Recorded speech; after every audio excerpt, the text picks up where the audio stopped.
Di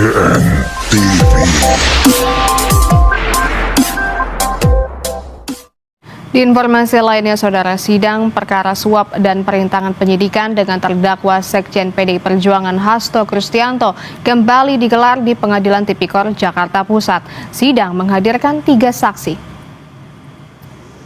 3 saksi yang dihadirkan adalah Ilham Yulianto, sopir mantan kader PDI Perjuangan Saiful Bahri. Kemudian Rahmat Setiawan, ajudan mantan komisioner KPU Wahyu Setiawan, dan pihak swasta Patrick Gerard. Ilham dicecar terkait uang pecahan asing yang diduga diberikan kepada mantan anggota Bawaslu Agustiani Tio Fridelina. Uang tersebut diduga sebagai suap dari Saiful Bahri. Dalam keterangannya di persidangan, Ilham mengaku pernah memberi amplop untuk Agustiani Tio, kemudian menukar uang dari rupiah ke dolar Singapura, hingga menerima koper dari pria bernama Gary.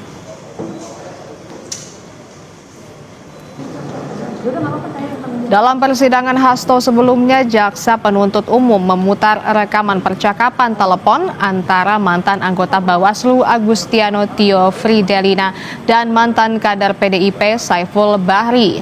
Terungkap ada kata-kata perintah ibu dalam percakapan tersebut. Loh. Ada kata-kata perintah ibu. Waduh, ini ibu siapa ini ya? Nah, kalau sampai ibu gitu kan yo geger dunia persilatan ya lur, ya. Geger dunia campur telek terang lho. Saut-sautan ini. Aduh. Tapi ya kita jangan suudzon dulu ya. Di situ kan cuma disebutkan ibu, bukan ibu itu atau ibu ini atau ibu siapa, karena ya kan Pak Hakim juga kan punya ibu, Pak Hasto juga punya ibu, semuanya yang ada di situ yang pokoknya semua ya itu juga punya ibu ya, nggak tahu ibu siapa gitu ya. Pikirannya itu loh ya, jangan ya, tapi curiga ya boleh gitu, nggak ada larangan, tapi ya gimana ya. Ya, saya sih mengajak kita untuk berpikir positif saja, tapi curiga ya boleh lah ya. Kalau memang benar ibu itu ya berarti ya kualat ya sama Pak Jokowi gitu ya. Pak Jokowi itu orang yang jujur, yang benar-benar ingin membangun negara, tapi malah difitnah, diserang ya oleh mereka gitu loh. Ada sekjen mereka ditangkap kasus suap ya, katanya ini apa namanya kasus politik lah, yang bener-bener sudah terbukti loh. Yang disuap juga ngomong gitu kok, katanya ini permainan, ya tuduhannya sih Pak Jokowi katanya yang membuat semua yang terjadi. Oh ya enggak gitu ya, kamu sendiri itu kamu yang melakukan kok. Nah, sekarang nyatanya Harun Masiku masih kabur, masih belum tahu di mana rimbanya kan. Orang kabur kan berarti ngaku salah, dia nggak berani bertanggung jawab gitu. Tapi ya tentang suap-suap itu ya, suap-suapan ini ya, mereka tuh gimana, apa nggak bisa makan sendiri main suap-suapan ini. Ya mudah-mudahan aja ya, kita doakan semoga ini gamblang ya, semoga ini segera, kalau memang yang salah ya diponis salah gitu ya, siapapun ya, mau ibu mau bapak ya, kalau memang salah ya salah gitu. Dan yang menurut saya aneh ya, aneh tapi ya cerdas juga gitu loh. Sebenarnya kasus ini kan kasus yang sangat menghebohkan sebenarnya ya. Kalau sampai bener ya sang ibu itu terlibat misalkan, tapi kok bisa ketutup itu loh kasus ini. Begitu ini muncul kok ujuk-ujuk muncul kasus tentang jenderal-jenderal itu ya, yang ingin salah satunya ya ingin melengsarkan Gibran itu. Jadi kasus itu langsung mencuat, dicampur dengan kasus ijazah palsu Pak Jokowi, ya, tuduhan maksudnya ya. Jadi ya tentang perintah ibu ini ketutup gitu loh. Jadi saya curiga apakah yang kasus tentang jenderal-jenderal itu dibuat agar menutup kasus besar ini ya, kasus perintah ibu ini. Ya bisa jadi lor, karena memang kasus perintah ibu ini ya gimana ya, sangat-sangat menggemparkan jagat Indonesia tenan ya. Kalau memang benar-benar ini terbukti ya, sang ibu itu terlibat misalkan, waduh, geger lor ini. Tapi apapun itu ya, hukum harus ditegakkan. Nggak pandang ibu, nggak pandang bapak, nggak pandang siapa ya. Kalau emang itu terbukti salah ya salah, itu harus divonis gitu. Jangan gara-gara ibu kita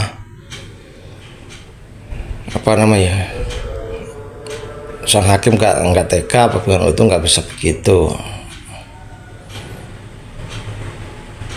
Oh, dulu aja ada yang kasus ibu-ibu yang nyolong coklat apa ya, itu jadi penjara, walaupun ya tentunya penjaranya juga nggak dicampurin maling, itu ya enggak ya ada kebijakan lah, karena ibu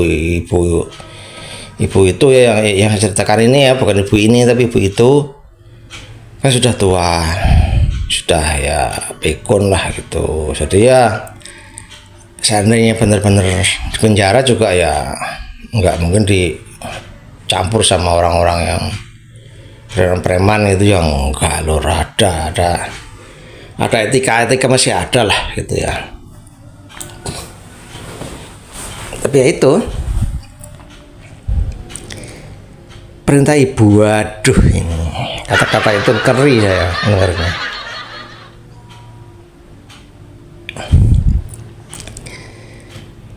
Ya sangat disayangkan lur ya. Tapi apakah ini faktor kualat? Ada. Ya bisa jadi lur. Kalau menurut saya sih, kalau memang benar ya, ibu itu maksudnya ya, atau ibu ini ya, itu bisa jadi kualat sama Pak Jokowi gitu. Orang diam, difitnah diam, dihujat diam, ya kan? Diolok-olok diam, itu bahaya loh. Jangan macam-macam ya. Dan kenapa kok saya bisa mengatakan difitnah? Itu ya salah satunya adalah fitnahan dari mereka-mereka ini ya, dari kelompok merah ini. Yang merah itu ya bisa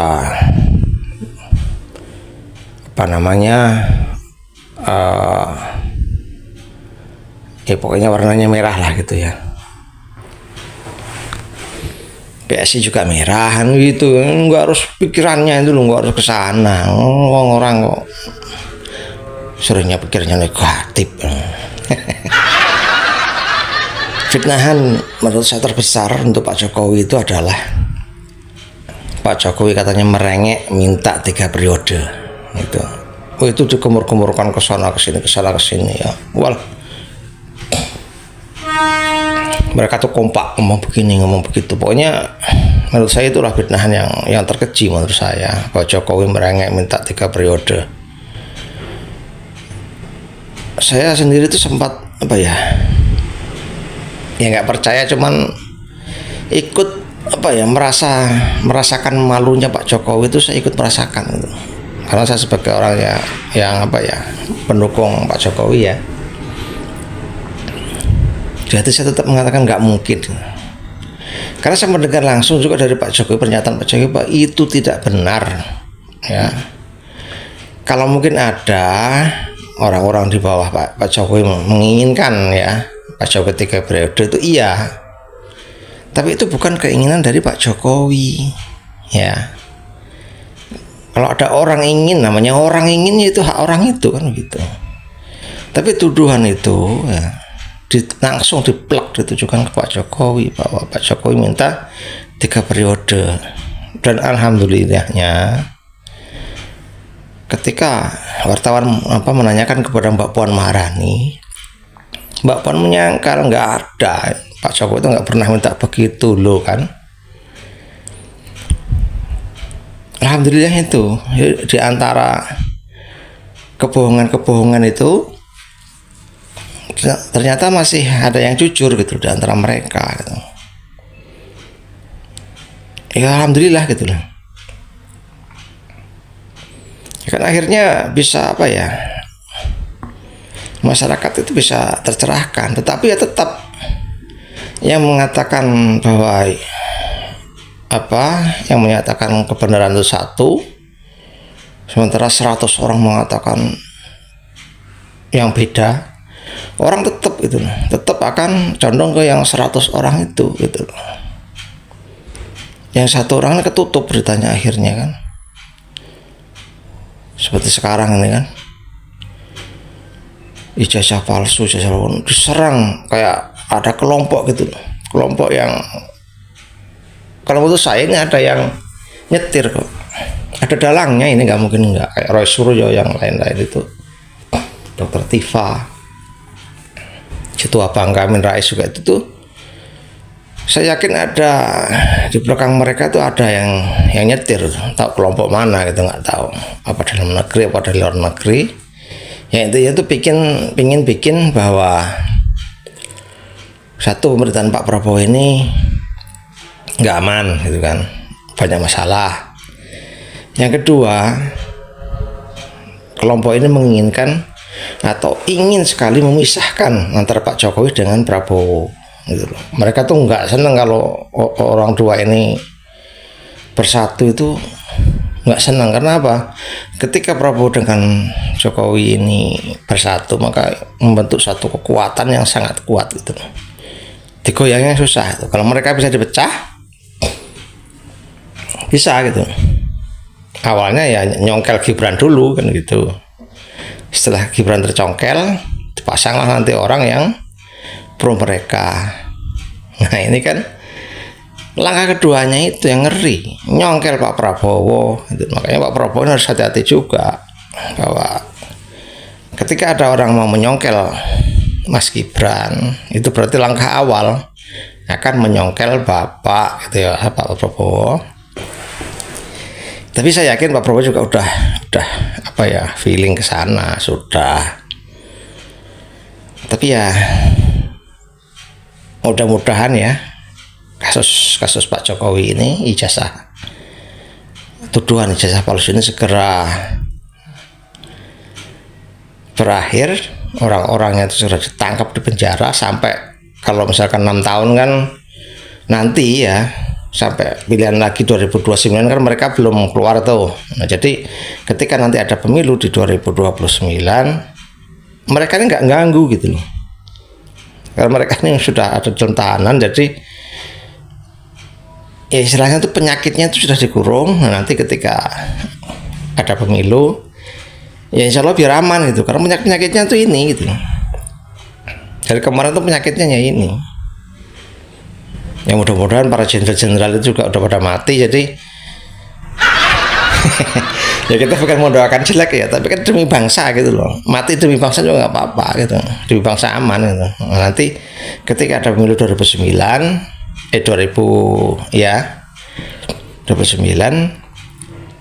aman gitu loh. Jadi penyakit ini sudah dikurung atau sudah mati, ya mungkin muncul lagi penyakit baru muncul, tapi kan tunas baru itu kan gampang motesnya gitu. Kalau udah tunas sudah tua ini, kayak Pak Amin Rais ini kan tunas tua ini, walah repot ini, harus urusannya sama Tuhan ini, urusannya sama malaikat gitu. Yang mudah-mudahan malaikat bocah-bocah denger gitu kan, orang-orang yang brengsek itu ya Boyo cepat dicabut aja lah gitu loh, biar aman negara ini, biar tentram gitu kan. Dengan negara aman kita ini juga semua kerja itu bisa tenang. Kalau negara kita aman, otomatis investor asing itu pada masuk ke Indonesia, bikin perusahaan-perusahaan di Indonesia. Nah sekarang mau masuk ke sini, dia melihat Indonesia tuh kisruh aja, demo aja, itu kan mereka takut gitu. Pindahlah mereka ke Thailand, buka perusahaannya, pindahlah ke Filipina, kan siapa yang rugi? Kita sendiri. Akhirnya kalau pekerjaan kurang, pemerintah lagi yang disalahkan. Ya padahal ulah mereka sendiri itu gara-gara demo-demo itu. Apalagi para kabib itu, lah demo, dikit-dikit demo itu nanti kita bahas di satu ruang aja ya, masalah kabib itu. Oke Prosedulur, sekian dulu dari saya Pak Dewong, Wong Cilik yang ini ikut berbicara, Wong Cilik yang ingin ikut melawan hoax ya. Ya walaupun suaranya Wong Cilik ini nggak didengar, walaupun suaranya Wong Cilik ini pada pecetot, tapi ya nggak apa-apa, yang penting kita ikut menyuarakan walaupun suaranya itu kecil gitu, jauh ya. Oke Prosedulur, sekian dulu, salam. CNTV.